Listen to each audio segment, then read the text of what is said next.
Museum Sri Baduga merupakan sebuah museum yang terletak di Bandung, Jawa Barat. Museum ini didirikan pada tahun 1974 di atas tanah seluas 8.415,5 hektar. Dulunya, museum ini merupakan sebuah kantor kecamatan administrasi Bandung. Kemudian, museum ini juga sempat mengalami beberapa kali pergantian nama, hingga akhirnya pada masa pemerintahan Presiden Soeharto, tepatnya pada tahun 1980, museum ini berganti nama menjadi Museum Provinsi Jawa Barat Sri Baduga. Penamaan Museum Sri Baduga sendiri diambil dari seorang raja bernama Sri Baduga Maharaja. Adapun pendirian museum ini merupakan bentuk upaya pemerintah dalam menyelamatkan peninggalan seni dan budaya dari Jawa Barat yang hampir punah karena gempuran budaya luar. Museum Sri Baduga memiliki visi yakni agar dapat menjadi destinasi inspiratif budaya termaju di Indonesia. Koleksi yang terdapat di dalam Museum Sri Baduga dibagi menjadi 10 klasifikasi.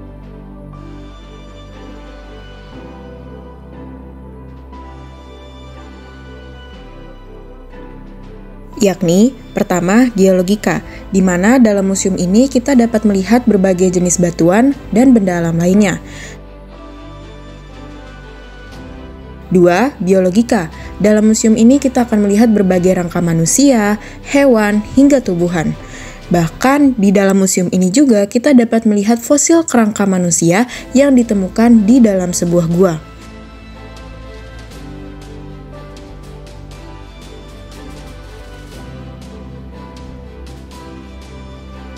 Klasifikasi yang ketiga yakni etnografika. Dalam etnografika, kita dapat melihat berbagai benda hasil budaya yang menjadi ciri khas suatu etnis. Misalnya, dalam museum ini kita dapat melihat berbagai koleksi batik, tenun, dan lain sebagainya.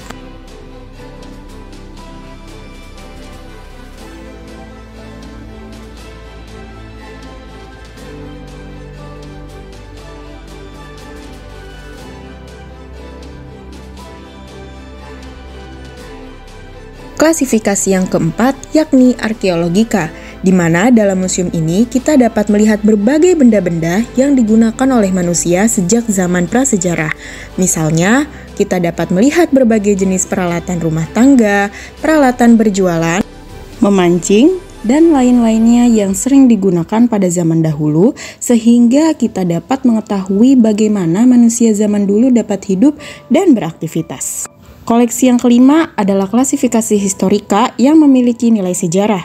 Dalam museum ini, kita dapat melihat koleksi mahkota hingga kereta kencana yang dahulu digunakan oleh para raja. 6. Heradilka atau numismatika. Heradilka misalnya stempel, dan numismatika merupakan jenis mata uang yang digunakan sebagai bentuk pembayaran yang sah.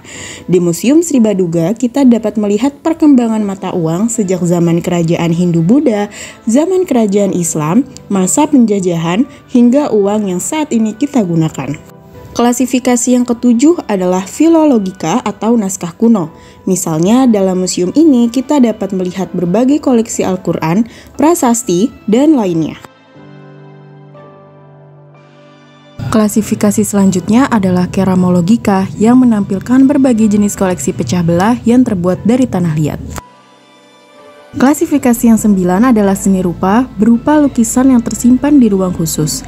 Dan klasifikasi yang terakhir adalah teknologika, di mana dalam museum ini memamerkan berbagai benda, mulai dari benda-benda tradisional hingga modern.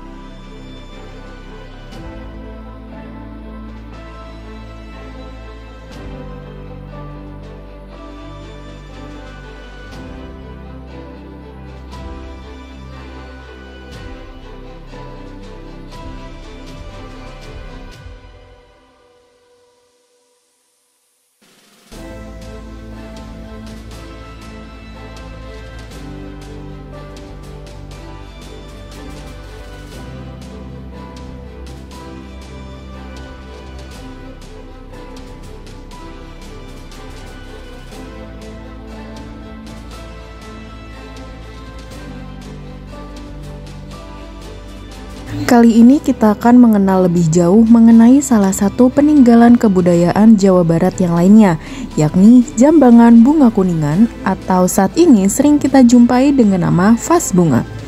Jambangan bunga kuningan merupakan sebuah wadah yang digunakan untuk meletakkan bunga kecil-kecil dengan tujuan untuk mempercantik tampilan rumah. Maka dari itu, untuk mendapatkan informasi yang lebih jelas, kami berkesempatan untuk mewawancarai salah satu staf yang bekerja di Museum Sri Baduga. Kalau kami ini ya pas bunga, fungsinya ya untuk bunga yang kecil-kecil gitu. Tidak ada fungsi lain selain untuk bunga tanaman gitu. Tapi tanamannya yang tanaman kecil-kecil seperti itu. Berarti ini nggak ada versi besarnya gitu ya? Sebetulnya ada ya. Kalau pas itu ada yang besar, bentuknya juga beda-beda. Kalau sekarang kan berevolusi jadi dari keramik misalkan atau enggak dari plastik ya. Kalau sekarang kalau zaman dulu seperti ini. Gitu. Ini terbuatnya dari apa? Kalau ini dari seperti perunggu ya. Ini kan namanya jambangan bunga kuningan. Nah, itu jambangan itu apa maksudnya? Jambangan itu ya vas atau tempat gitu. Bahasa Sunda. Iya. Kalau dari ukiran-ukiran ininya tuh ada artinya, memiliki arti tersendiri nggak? Sepertinya ini ada artinya ya, filosofinya. Cuman kami kurang mengetahui kalau untuk filosofi yang terdapat pada ukirannya, kami kurang tahu sih. Emang bentuknya semuanya kayak gini apa beda? Beda-beda. Di kita tuh ada yang pas ya, ada yang bentuknya bulat, ada juga yang berbagai macam bahan, ada juga yang dari keramik, ada yang dari kuningan. Kalau asalnya sendiri awalnya yang buat gitu di daerah mana? Nah, kalau ini tuh kita dapatnya dari Sumedang. Jadi kita tuh dapat sudah dalam bentuk seperti ini gitu. Pada tahun 1981. Nah, itu kayak yang punya ini tuh bisa semua kalangan atau zaman dulu itu cuman kayak priai-priai gitu aja? Sepertinya untuk kalangan bangsa karena bahannya sendiri terbuat dari tenun. Betul. Biasanya mungkin kalau kalangan masyarakat menengah ke bawah ini dari gerabah. Iya. Cuma kalangan atas yang bisa. Kalau zaman sekarang memelihara barang-barang seperti ini tuh sulit gitu gak? Kalau di kita itu ada perawatannya dengan koleksi, kita namanya itu konservasi. Jadi perawatan untuk koleksi yang ada di museum. Itu kita tuh tiap tahun itu ada target. Misalkan tahun sekarang kita kan memiliki 7.000 koleksi ya. Jadi kita gantian, tahun sekarang kita targetnya 600 koleksi gitu. Jadi kita gantian merawatnya itu setiap hari. Alat dan bahannya juga beda-beda sesuai dengan jenis bahan koleksinya. Misalnya ini dari kuningan atau misalnya logam berbeda sama yang terbuat dari kayu, dari kain juga berbeda alat dan bahannya. Tadi kan Ibu bilang sempat dari Sumedang ya, tapi kalau yang lain itu semuanya dari Sumedang atau beda-beda? Beda-beda. Ada yang dari Majalengka. Tapi pokoknya Jawa Barat gitu. Iya, jadi ini khusus Jawa Barat.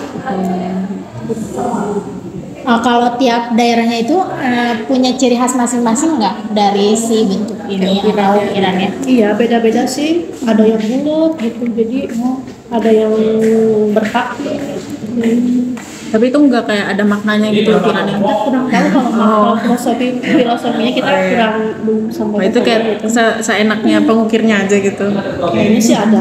Kayaknya sih ada filosofi karena beda-beda ya sih. Ukirannya juga misalkan ada yang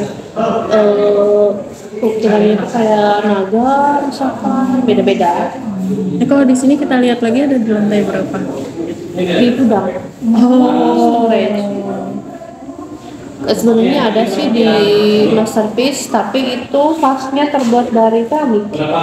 Itu berarti bukan jambang. Berdasarkan hasil wawancara tersebut, kita dapat mengetahui bahwa salah satu koleksi mereka, yakni jambangan bunga kuningan, ditemukan pada tahun 1981 di Sumedang. Selain Sumedang, kita juga dapat menemukan jambangan bunga kuningan yang berasal dari wilayah Jawa Barat lainnya, misalnya Sukabumi. Ukiran yang ada di jambangan bunga kuningan juga tentunya memiliki makna tersendiri yang ingin disampaikan oleh pengukirnya. Selain itu juga, ukiran-ukiran tersebut kebanyakan bentuknya merupakan bentuk-bentuk yang ada di alam, misalnya daun, akar, hembusan angin, dan lain sebagainya. Hal ini dikarenakan pada zaman dahulu, referensi untuk membuat ukiran hanya dapat dilihat melalui keberadaan sekitar. Berbeda dengan saat ini yang kebanyakan mendapatkan inspirasi melalui internet. Kepemilikan jambangan bunga kuningan pada zaman dahulu juga hanya dimiliki oleh kalangan bangsawan ataupun priai, mengingat bahan dasarnya yang tak murah yakni kuningan. Sementara untuk kalangan yang berada di bawahnya kebanyakan menggunakan wadah yang berbahan dasar gerabah untuk meletakkan bunga-bunga kecil.